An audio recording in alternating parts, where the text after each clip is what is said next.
Cheddar is a beautiful village in Somerset known for three things: the Cheddar Gorge, the Cheddar Caves, and of course cheddar cheese. Cheddar's been made in the Cheddar area for over 1,000 years. Gradually over time, more and more cheesemakers moved away until there was just one company left making cheddar in Cheddar. The Cheddar Gorge Cheese Company was at that time a failing business. We bought the business with the intention of keeping cheddar alive in Cheddar. Our aim was to create a cheddar that was as near the original as possible, and to do that we incorporated many different techniques that we found in old books. We're particularly proud of our cheesemakers who make cheddar cheese by hand using traditional methods. They've become quite obsessed by cheese. Right there, Ralph, Dave, Lawrence, and these are my babies, then the new cheeses. They normally like cheesy pop music, but I'm not going to sing to them today. The Cheddar Gorge Cheese Company is now producing award-winning cheeses. Our vintage has won Best Cheddaring Show at the World Cheese Awards. Hi, I'm a cheesemaker at the Cheddar Gorge Cheese Company. We are passionate about the cheese making process and we focus on the traditional methods. We make 6 to 9 cheeses every day and the whole process takes about 9 hours. They're all handmade, like this one Caroline here, and they're my babies. We're really excited about the future for the Cheddar Gorge Cheese Company. We've won many awards and we want to keep winning more. Thank you for visiting us today. We hope you enjoy watching how real cheddar is made.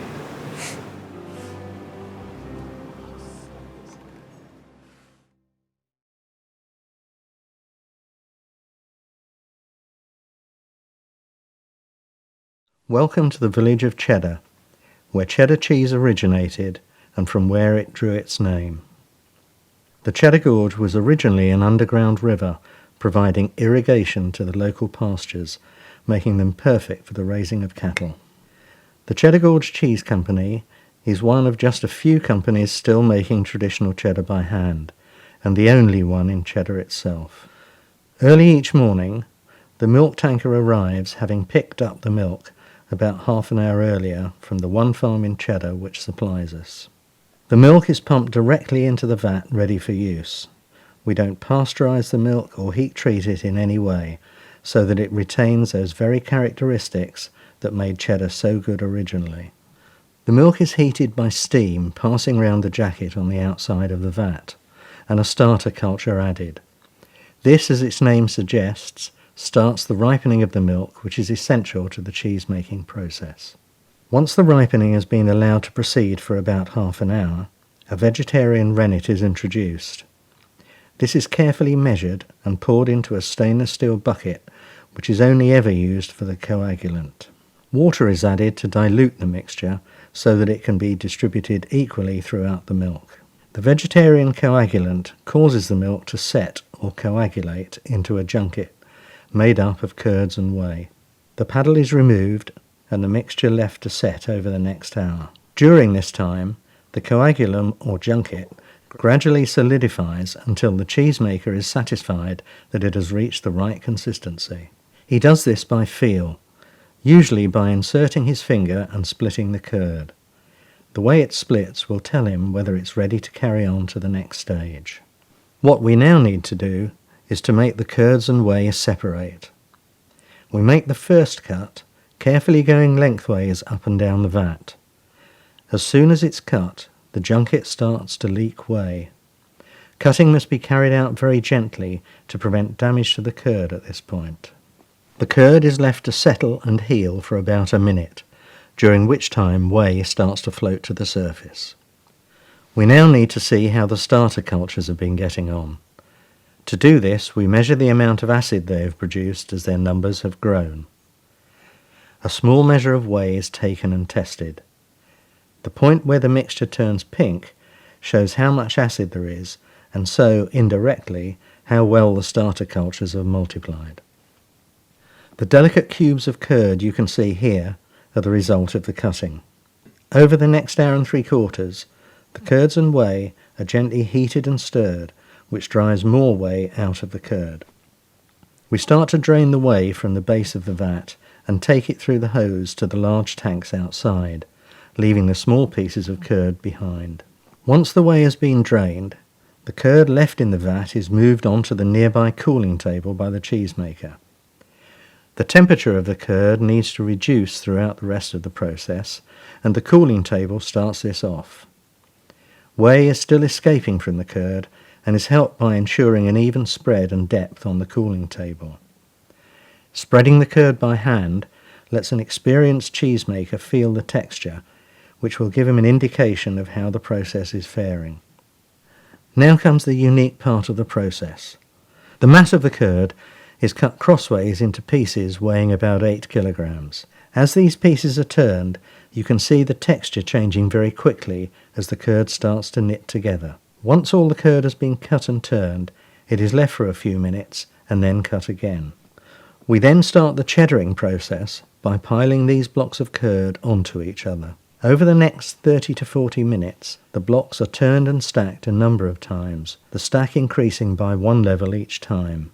This is authentic cheddaring, the unique sequence of cutting, turning and stacking the blocks of curd to prepare them for milling. In large factories, this process is automated, but can never produce the exact same result.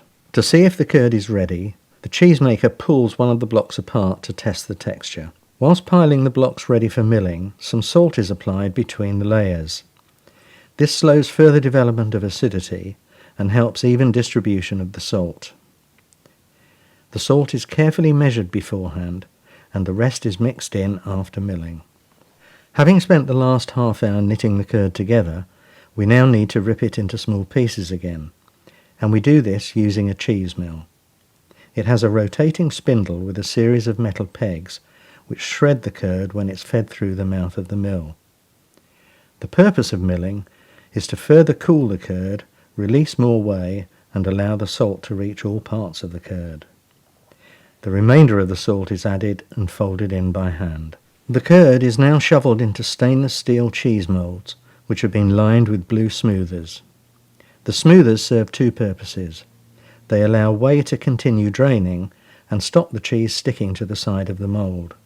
Once the moulds are full, the smoothers are folded over the top and a lid applied to each one. These moulds are lifted onto the cheese press, nesting one inside the other, and pressing starts. The purpose of pressing is to make all the individual pieces you saw earlier form into one and get rid of even more whey in the process. As pressure is applied, you can see the whey being forced out. To start with, we put on a pressure of 2 bar for about 2 hours and then increase it to 4 bar. Under pressure, the individual pieces will come together to start to form a whole, and they'll be left overnight on the press to do this. Next morning, they have to be dipped in hot water. Firstly, they're lifted from the press and the cheese removed from the mould on the knockout stool. The stainless steel mould is placed in the hot water and the cheese itself is unwrapped. At this stage, the surface of the cheese is far from smooth, and if left like this would form a faulty rind. The top edge is trimmed if necessary, the whole cheese wrapped in a large cheesecloth and then submerged in the dip tank for 60 seconds. Dipping heats the outside surface of the cheese, helping it to become smooth when next pressed. The trick is to get the cheese under pressure while it's still warm, so rewrapping and remoulding is carried out as quickly as possible. Once we reach this point, it is no longer curd, it has made the transition to becoming a young cheese. To cement this transformation, the cheese is put on the lower press, where the pressure is even higher, about 7 bar, and again held overnight. On day 3, the cheeses are removed from the press again, and you can see that the outside surface is much smoother this time. Again, any excess on the corners are trimmed, and now they're ready to get dressed.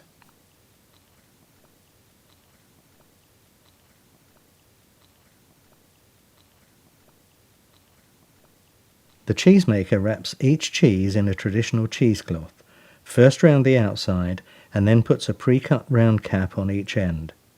Water is used to help the cheesecloth stick before pressing. Although the cloth will dry out overnight, the pressure will push the cloth into the cheese, securing it firmly.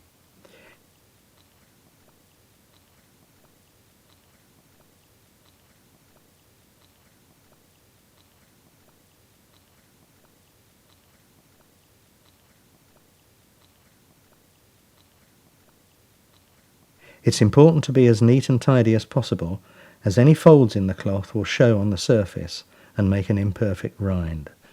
Dressing our cheddar in this way allows it to breathe during maturation. This helps develop the unique flavour and texture of traditional cheddar and allows a rind to be formed. Most mass-produced cheddar is matured in plastic, giving it a totally different texture and taste. Then it's back into the mould and back onto the press for another day and night.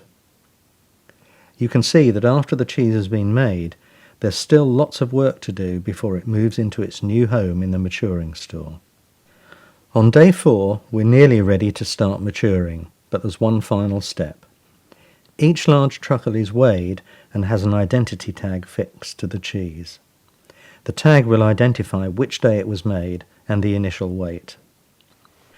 The cheesemaker rubs a vegetarian cheese coating all over the cheeses, working it into the cloth. This will stop the surface drying out too quickly whilst a rind forms. The rind will protect the cheese through the following months. Then it's into one of our stores to let time work its magic on the flavour. Truckles are regularly turned and rubbed. Turning makes sure they dry out evenly. A natural mould quickly grows on the cheesecloth, and to keep this under control, we gently rub the cheeses as we are turning them, and vacuum away the free mould.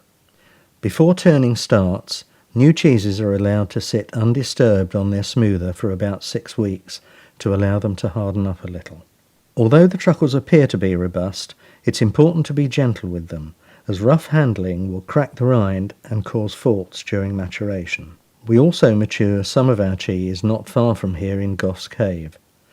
Natural caves are ideal for maturing cheese, as they have constant temperature and humidity. The unique environment in natural caves is ideal for maturing cheddar. Cave matured is slightly softer, has a thinner rind, and a completely distinctive flavour. Once the cheese has reached the level of flavour needed, it must be prepared for sale. Firstly, the cheesecloth which has protected it throughout maturing is removed. Then the truckle is carefully cut in half, revealing the cheese inside. Further cuts are made until the required portion size is reached.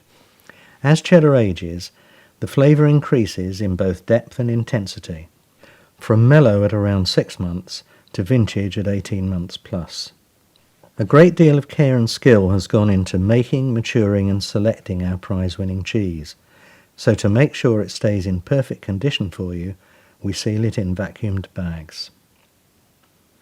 Each portion is individually weighed and labelled to show the variety, best before date and price. We have won many prizes for our cheese, including Best Cheddar in Show at both the British and World Cheese Awards. You can try for yourself in our shop. Visit our taster bar where our staff will help you choose the perfect aged cheese, just right for your palate. Thank you for visiting us today. We hope to see you again soon. Goodbye.